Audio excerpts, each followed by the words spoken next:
She asked me on a Tuesday evening. We were in the kitchen. I was making dinner, pasta, because it was cheap and filling and I had gotten good at making it taste like more than it was. She was doing homework at the table, her pencil moving in that slow, thinking way she had. I wasn't paying close attention. I was tired the way I was always tired by Tuesday, 5 days into the week with 2 more to go, every hour already accounted for. Then she looked up from her notebook and said it. Dad, why don't we ever have enough? She was 11 years old. Her name was Lily. She asked it in the same tone she used for homework questions, genuinely curious, expecting a real answer. Not cruel. Not demanding. Just honest in the way children are before the world teaches them to soften questions that might hurt the person receiving them. I stood at the stove with a wooden spoon in my hand and I had nothing. Not a practical answer, I had plenty of those. I knew exactly why we were where we were, financially. I could have listed the causes in order. But she wasn't asking for an accounting. She was asking for something truer than that. She was asking why this was the shape of our life, and whether it was going to stay that way. And the honest answer was that I didn't know. I said, let me finish this and we'll talk. She nodded and went back to her pencil. I stood at the stove and tried to find words I didn't have yet. My name is Paul. I am 43 years old and I have spent most of my adult life working hard in ways that never quite added up to enough. I grew up in Dayton, Ohio. My father worked at a plant that made car parts. My mother worked the register at a grocery store for 22 years. They were not ambitious people, not in the way the word gets used now, to mean constantly striving. They were solid. I took that as a template and followed it. I graduated high school. Took some college courses. Dropped out when my father got sick and the family needed the income. Got a job in warehouse logistics, then a better one in supply chain coordination, then a supervisor role I held for 6 years until the company was bought by a national firm and the location was quietly closed. I was 38 when the layoff came. Lily was 6. Her mother, Sandra, and I had separated the year before. Not dramatically, we had simply stopped working as a pair long before we admitted it. The separation was quiet and without much conflict, which meant it was also without much resolution. We split custody. The layoff came when I was already behind. It kicked me further. I found work again, in pieces. Delivery driving. Part-time warehouse shifts.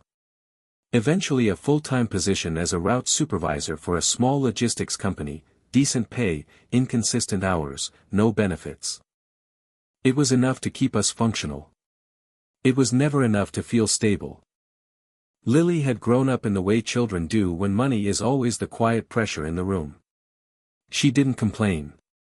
She adapted. She was good at adapting.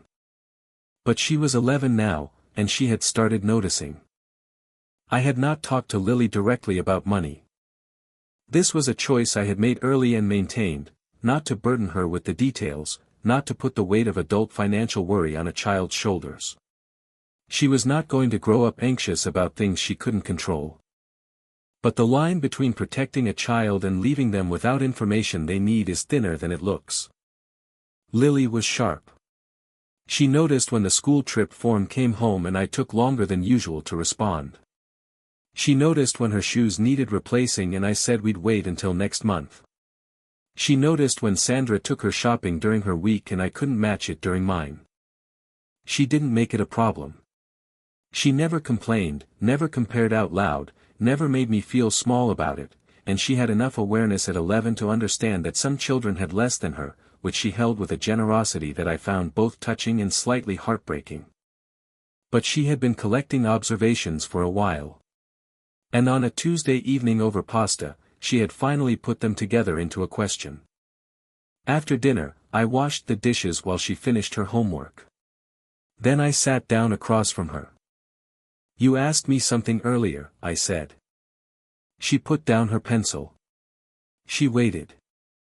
I didn't answer you right away because I wanted to answer you honestly. And that takes a little longer. She nodded. This was how I talked to her. Not like a child, not like an equal, but somewhere honest in between. The reason we don't have enough, I said slowly, is a combination of things. Some of them I chose. Some of them happened to me. And some of them I've been too stuck in to change. She looked at me steadily. Which ones did you choose? I hadn't expected her to go there that fast. I thought about her question for a long moment. I chose to drop out of college, I said. I had a reason, your grandfather was sick, and it was a good reason. But I never went back. And not going back closed some doors. Could you still go back? Maybe, I said. That's more complicated now. What else did you choose? I looked at my daughter, 11 years old, pencil still in hand, asking me to account for my life with the clear, kind directness of someone who is not trying to blame, just trying to understand. I chose safe things, I said. Every time I had a chance to try something that felt risky, I chose the thing I already knew how to do. Even when the thing I knew how to do wasn't working well. I didn't sleep well that week. Not because of anxiety exactly, though there was some of that. It was more like the question had dislodged something that had been sitting in a particular position for a long time, and now that it had moved, I couldn't get comfortable. I had been behind for 5 years. In that 5 years, I had worked steadily, paid what I owed, kept the lights on and Lily fed and her school forms returned if a little late. I had managed. But I had not changed anything fundamental. I had not addressed the circle. I had worked inside it, faster and faster, like a man walking quickly on a path that only goes around. I had told myself I was too busy to think about the bigger picture. And that was partly true. When you're working full-time and co-parenting and managing every bill by hand, there isn't much space left. But there was another truth underneath that one. I had been afraid. Not of failure specifically. Of hope. Because hope, when it doesn't work out, costs something. And I had been operating on a budget that couldn't absorb the cost of hoping for something bigger and watching it not arrive. Lily had broken through that without knowing it.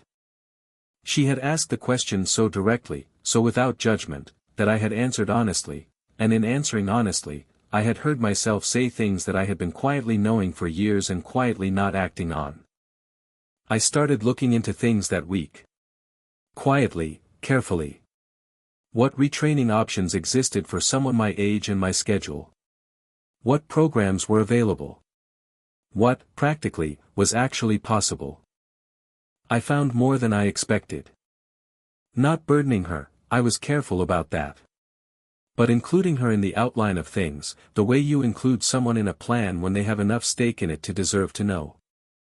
She had a natural interest in the practical. She asked good questions. She tracked things in the way children do when they feel trusted with information.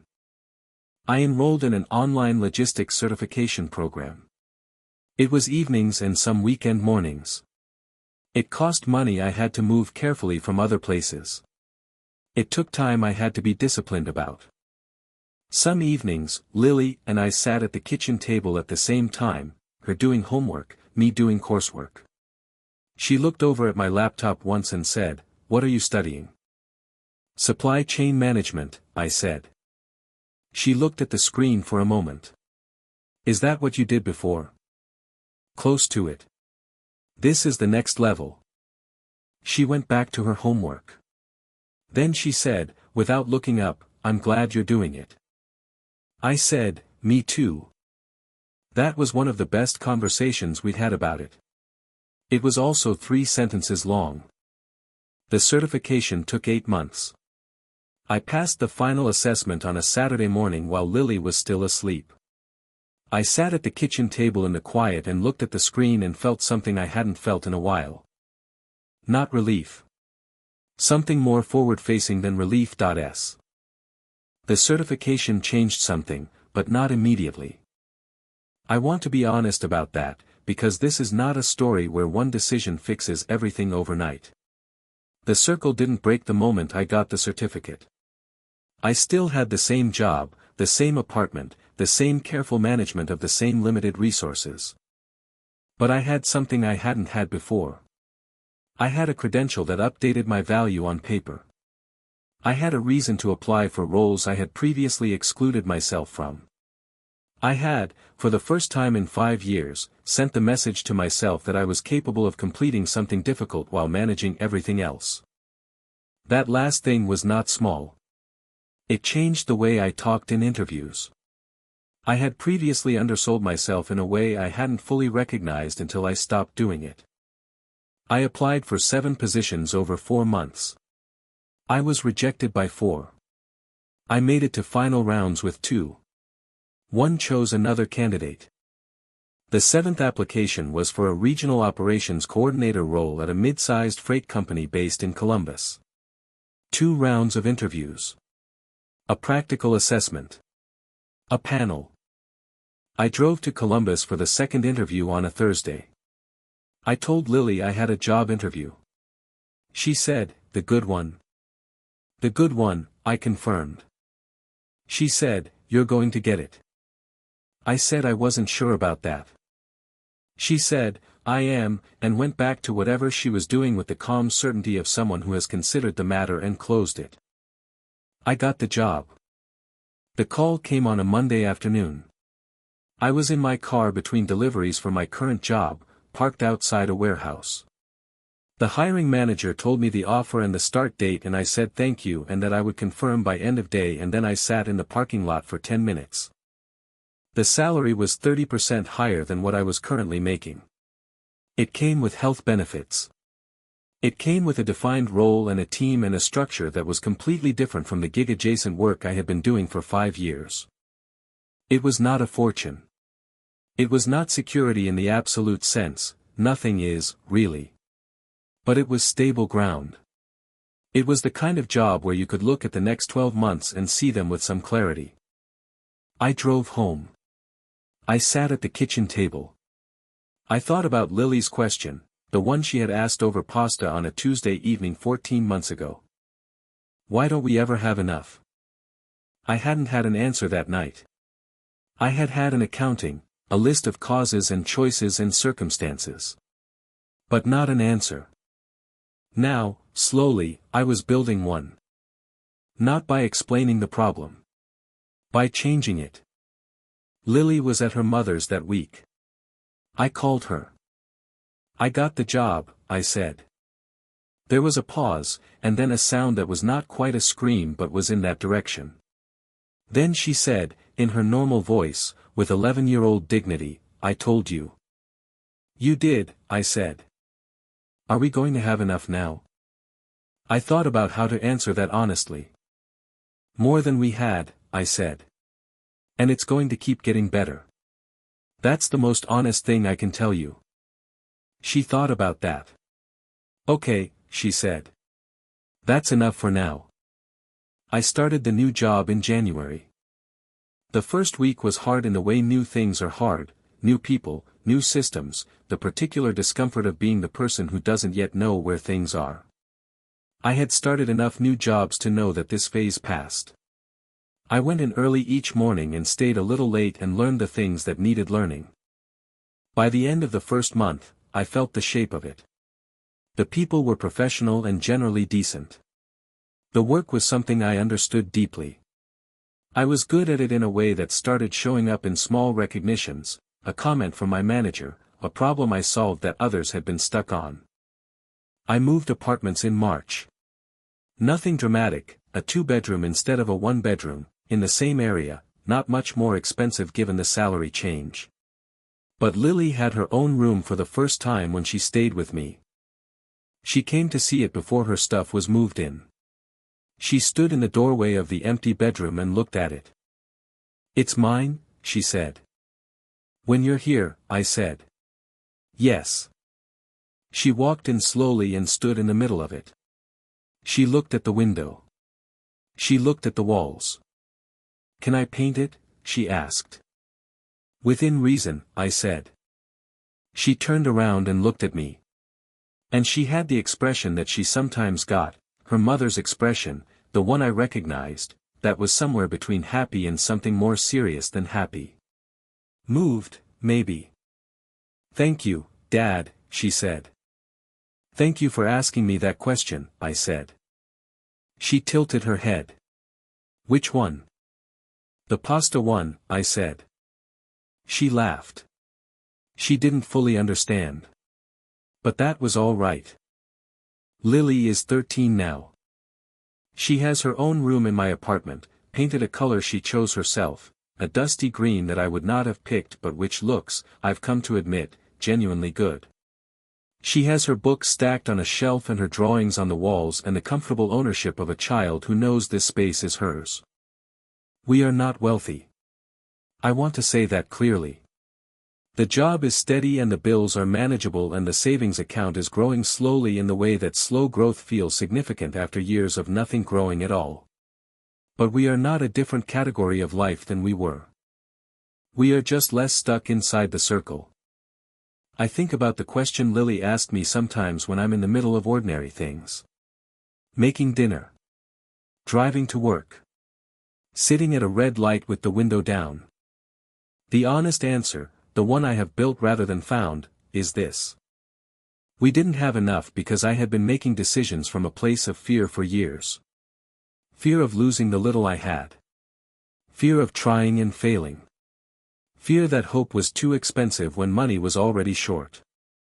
And the cost of that fear, held long enough, was that it became its own kind of poverty. Not just financial.